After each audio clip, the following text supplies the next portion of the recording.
Assalamualaikum dan salam sejahtera saya ucapkan kepada Profesor Madya Dr. Sohaib bin Azmiran selaku penyelia saya bagi latihan mengajar internship di SMK Seri Serdang. Saya Fatin Amira binti Baharom yang merupakan pelajar Bachelor Pendidikan Bimbingan dan Kaunseling akan membentangkan berkenaan dengan refleksi latihan mengajar internship saya di SMK Seri Serdang. Di SMK Seri Serdang, saya telah diletakkan di bawah bimbingan guru pembimbing iaitu Puan Ida Nerina binti Rosdi. Bagi pembentangan hari ini, saya akan membentangkan beberapa perkara penting iaitu latar belakang aspek yang difokuskan dari segi pengajaran, core curriculum, interaksi sosial dan juga hal lain-lain. Selanjutnya, saya akan membentangkan berkenaan dengan aktiviti utama yang dilaksanakan di sekolah dan juga perkara penting yang saya peroleh serta cadangan dan juga kesimpulan. Latar belakang aspek yang difokuskan, saya akan membentangkan 3 aspek. Yang pertama ialah pengajaran dan pembelajaran, yang kedua ialah interaksi sosial, yang ketiga ialah core curriculum. Bagi aspek yang pertama iaitu pengajaran dan pembelajaran, sebelum saya mengadakan sebarang pengajaran dan pembelajaran, saya akan memastikan saya mengulang kaji terlebih dahulu topik-topik yang akan saya ajar kepada para murid serta mencari bahan-bahan tambahan sebagai rujukan dan sokongan kepada pembelajaran saya melalui internet. Set induksi pula, saya menggunakan barang-barang seperti video, gambar dan juga buku teks kerana saya yakin set induksi ini merupakan tahap pertama yang sangat penting kerana ia akan memberi satu gambaran awal kepada para pelajar tentang topik-topik yang bakal diajar kepada mereka. Kita menjalankan set induksi, kita akan pergi kepada proses pengajaran dan pembelajaran. Untuk proses pengajaran dan pembelajaran ini, saya mempelbagaikan pelbagai aktiviti kepada para murid memandangkan di SMK Seri Serdang kami mempunyai pelbagai murid daripada pelbagai kaum dan juga dari latar belakang yang berbeza. Oleh itu, saya memilih pendekatan yang pelbagai supaya tiada murid yang akan keciciran dalam pembelajaran yang saya adakan. Saya juga akan memberi fokus kepada setiap para pelajar, terutamanya kepada para pelajar yang pasif dan memberikan ganjaran serta sokongan kepada pelajar-pelajar yang aktif dalam memberikan respons semasa pembelajaran dan pengajaran. Bahan-bahan bantu mengajar pula, saya menggunakan bahan-bahan seperti buku teks, handphone, stress ball, video, gambar dan sebagainya. Sesi pengajaran dan pembelajaran di SMK Seri Serdang, saya mendapati hubungan saya dan para pelajar adalah baik.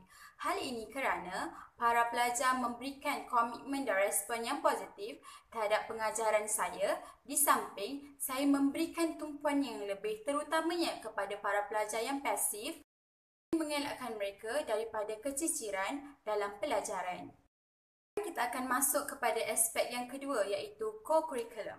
Pada minggu yang pertama, saya telah menyertai perjumpaan pembimbing rakan sebaya memandangkan saya merupakan kaunselor pelatih di SMK Seri Serdang.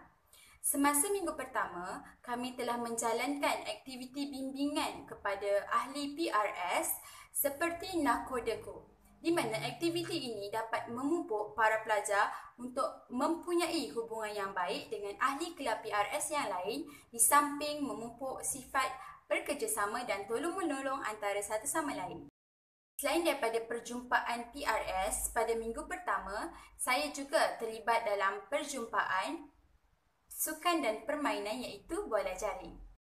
Perjumpaan kali ini adalah berkaitan dengan pengenalan Pandu Puteri itu sendiri kepada para pelajar seperti menulis logo, menyanyikan lagu Pandu Puteri serta mengadakan latihan kawat sempena Hari Sukan pada minggu hadapan. Aspek yang ketiga pula ialah interaksi sosial. Di SMK Seri Serdang, saya mempunyai hubungan yang baik dengan guru pembimbing saya, dengan guru-guru serta rakan-rakan sepasukan saya. Bagi guru pembimbing, kami sering berinteraksi antara satu sama lain sama ada bersemuka dan juga di dalam WhatsApp. Saya sungguh berbangga kerana diletakkan di bawah bimbingan Puan Ida kerana Puan Ida sangat komited dan bersungguh-sungguh dalam membimbing kami dalam menjadi guru yang baik dan cemerlang. Selain itu, saya juga berinteraksi dengan pentadbir sekolah di mana pada setiap minggu kami akan menghantarkan rancangan pelajaran harian kami di pejabat bagi tujuan penyemakan oleh pentadbir sekolah. Melalui itu, kami mempunyai interaksi satu sama lain dalam menyumbangkan idea serta mengemukakan persoalan-persoalan yang timbul untuk mendapatkan jawapan yang jelas. Saya juga mempunyai hubungan yang baik dengan guru-guru yang lain. Hal ini kerana pada hari pertama kami datang ke SMK Seri Sedang, kami disambut baik oleh guru-guru yang lain dan menjemput kami bersama-sama di bilik guru.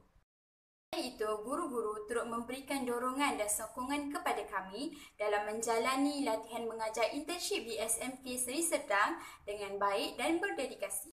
Pula, hubungan saya dan rakan-rakan sepasukan juga baik meskipun terdapat guru-guru yang hadir daripada universiti yang berlainan, namun mereka tidak lokek dalam berkongsi ilmu serta memberikan sokongan kepada kami selaku warga baharu di SMK Seri Sedang. Sekarang kita akan bergerak kepada aktiviti utama yang dilaksanakan di SMK Seri Sedang. Aktiviti yang pertama iaitu pengajaran dan pemudahcaraan. Pengajaran dan pemudahcaraan yang saya lakukan di SMK Seri Sedang adalah secara bersemuka. Namun begitu, pada Perintah Kawalan Pergerakan yang lalu, saya telah menjalani PDPC bersama para pelajar dengan di atas talian. Yang kedua utama yang saya lakukan adalah mengadakan sesi kaunseling. Memandangkan saya merupakan pelajar kaunseling, saya telah mengadakan sesi kaunseling individu, sesi kaunseling kelompok dan juga sesi kaunseling kerjaya.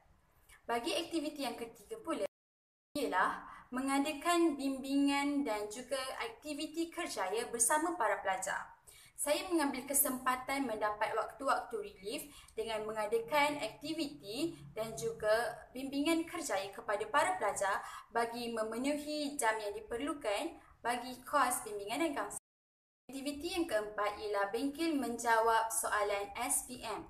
Bengkel ini telah dilakukan oleh guru pembimbing saya iaitu Puan Ida Nerina bersama para pelajar yang bakal menduduki SPM pada tahun ini. Pada bahagian yang ketiga, saya akan berkongsi tentang perkara-perkara yang saya telah peroleh sepanjang latihan mengajar internship saya di SMK Seri Sedang. Bagi saya, sebagai seorang guru, kita perlulah kreatif dalam PDPC yang kita lakukan kepada para pelajar. Hal ini kerana para pelajar kita terdiri daripada pelbagai kaum, pelbagai latar belakang, menyebabkan teknik dan strategi yang perlu kita lakukan haruslah kreatif juga inovatif. Itu ialah saya pelajari bahawa kita sebagai seorang pendidik perlu menguasai sesuatu topik terlebih dahulu sebelum kita mengajarkan kepada murid agar kita dapat memberikan kefahaman yang maksimum kepada para pelajar. Tiga, bagi saya kita perlu menjaga hubungan yang baik dengan warga sekolah. Tak kiralah guru, rakan-rakan, pelajar maupun staf di sekolah. Hal ini kerana ia dapat membantu kita dalam memudahkan urusan kita pada masa akan datang. Empat, sangat penting untuk kita membuat perancangan dan juga persediaan sebelum kita memulakan kelas. Hal ini kerana ia dapat membantu kita dalam meningkatkan keberkesanan pengajaran kita di dalam kelas. Bahagian yang keempat iaitu cadangan dan juga kesimpulan. Sudah bersedia dalam menghadapi apa jua keadaan dan bersedia untuk beradaptasi dengan keadaan yang baru. Hal ini kerana kita mempunyai para murid dan para pelajar di bawah kita yang memerlukan bimbingan kita. Oleh itu, kita harus belajar untuk cepat beradaptasi dengan keadaan-keadaan yang baru. Kedua, saya mencadangkan sebagai seorang pendidik, kita harus membuat perancangan yang sangat rapi sebelum kita memulakan pelajaran. Sangat penting untuk sebagai seorang pendidik kita menjaga hubungan yang harmoni dengan warga sekolah dan juga sentiasa menerima teguran serta memperbaiki diri kita untuk menjadi manusia yang lebih baik dan juga cemerlang. Bulannya, saya sangat gembira dan teruja menjalani latihan mengajar internship di SMK Seri Sedang. Hal ini kerana dengan kepelbagaian kaum yang terdapat di SMK Seri Sedang memberikan pengalaman yang sangat bermakna untuk saya gunakan pada masa akan datang. Sekian, terima kasih.